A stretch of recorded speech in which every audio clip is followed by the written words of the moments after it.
E aí, tudo bem? Boas-vindas a esta nossa análise visual. Olha só, o nosso objetivo hoje é pegar aquele conhecimento que a gente já tem sobre termodinâmica básica lá no ar-condicionado e aplicar num cenário de altíssima demanda, que é o campo super lucrativo da refrigeração comercial. Então, bora direto ao ponto. Dando uma olhada rápida no nosso roteiro lógico, nós vamos passar por introdução à refrigeração comercial, faixas de temperaturas, comparar ar-condicionado com refrigeração, ver a dinâmica dos fluidos, as famosas regras de ouro e, para fechar, um foco no evaporador. Vamos lá, seção 1, introdução à refrigeração comercial. Sabe de uma coisa? Profissionais que dominam o ar-condicionado são imensamente requisitados nesse setor. Pensa bem, tem restaurantes, supermercados, hospitais, todos com máquinas precisando de manutenção o tempo todo. E para guiar essa transição técnica, a gente baseou esta apresentação no texto fundamental do Dick Weirs. O mais legal desse material não é ter que voltar à estaca zero, imagina? A ideia é pegar quem já domina a área térmica e dar aquele empurrãozinho seguro para novos equipamentos e para um nível muito superior de conhecimento aplicado. Seguindo em frente, seção 2, faixas de temperaturas e aplicações.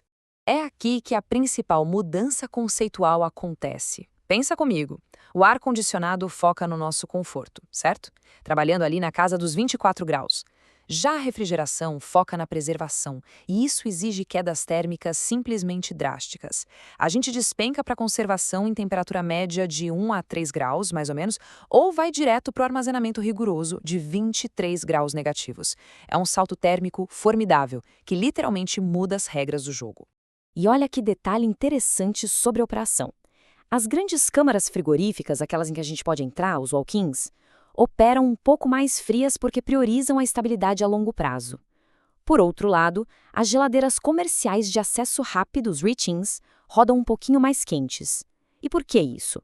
Justamente para acomodar a conveniência diária, o abre e fecha constante de portas durante o reabastecimento. O designer da máquina acompanha exatamente o uso que a gente faz do espaço. Muito bem, seção 3, comparando ar-condicionado e refrigeração. Mas olha o lado reconfortante de tudo isso. As leis da física não mudam. Pegando um sistema de ar-condicionado R22 padrão como exemplo, o calor é absorvido pelo fluido lá na casa dos 4,5 graus e todo esse calor é rejeitado depois lá no condensador, sendo jogado para o ambiente externo, muitas vezes num calorão de 35 graus. É aquele ciclo clássico de capturar o calor de um lado e jogar fora do outro. Agora, fazendo a comparação com o sistema comercial, a temperatura ambiente lá fora continua exatamente a mesma. Os mesmos 35 graus para rejeitar o calor. A diferença gritante, mas gritante mesmo, está lá dentro. A temperatura do evaporador precisa ser agressivamente forçada para baixo, chegando a níveis congelantes de quase 4 graus negativos, tudo para proteger a carga de alimentos.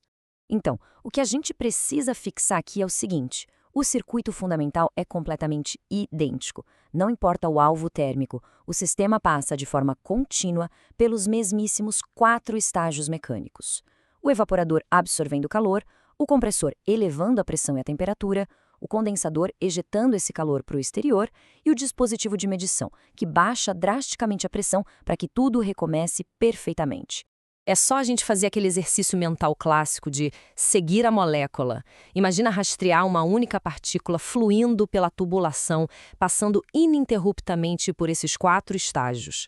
É aí que a gente vê a verdadeira mágica termodinâmica acontecendo na prática, movendo o calor de dentro da câmara para o mundo exterior. Vamos para a seção 4, a dinâmica dos fluidos refrigerantes.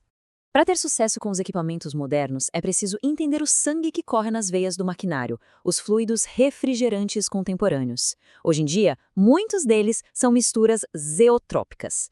Diferente daqueles fluidos antigos que ferviam de uma vez só, numa temperatura caravada, os zeótropos trazem um fenômeno chamado deslize de temperatura. Basicamente, as substâncias químicas que formam essa mistura começam a mudar de estado físico em velocidades e temperaturas um pouquinho diferentes enquanto viajam pela tubulação. No começo, o setor morria de medo dessas misturas causarem falhas catastróficas. Mas quer saber a verdade? Quase todas essas preocupações eram puros mitos. Um pequeno deslize de temperatura não acaba com a eficiência do sistema de jeito nenhum. As tabelas de pressão e temperatura continuam funcionando maravilhosamente bem com os cálculos de ponto de bolha e orvalho. Além disso, pequenos vazamentos não destroem a identidade química do gás. E sobrecarregar o sistema com fluido no estado líquido, totalmente seguro, é só seguir as práticas corretas de campo e pronto.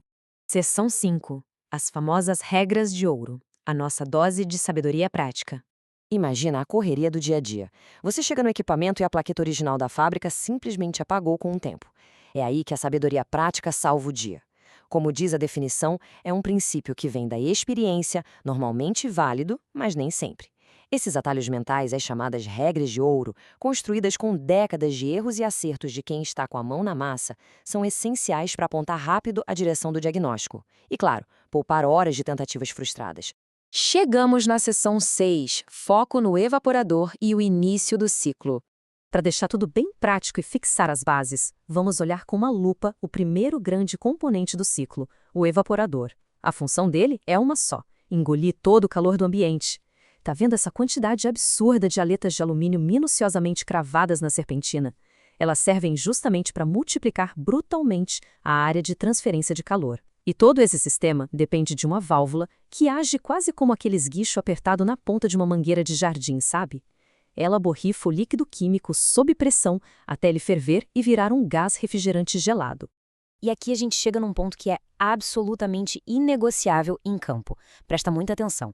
Verificar e calcular o superaquecimento usando as tabelas exatas de pressão e temperatura é o único, literalmente o único método 100% confiável para garantir que o evaporador está com a carga mecânica correta. Ficar só olhando a pressão bruta sem calcular a diferença térmica lá na saída é puro achismo. É a matemática do superaquecimento que conta a verdade sobre o fluido. O que deixa a gente com uma reflexão muito poderosa para quem quer mergulhar e se destacar nesse setor. Dominar esses pequenos detalhes físicos, antecipar as reações químicas e ajustar o ponto exato de fervura de um gás dentro daquelas tubulações escuras não é só sobre consertar uma máquina. Conhecer essa ciência mecânica por dentro e por fora é literalmente o que garante que a imensa cadeia global de fornecimento de alimentos não se perca no meio do caminho. É o que mantém a nossa comida operando todos os dias com segurança e frescor. No fim das contas, é isso que sustenta o mundo moderno. Incrível, não é?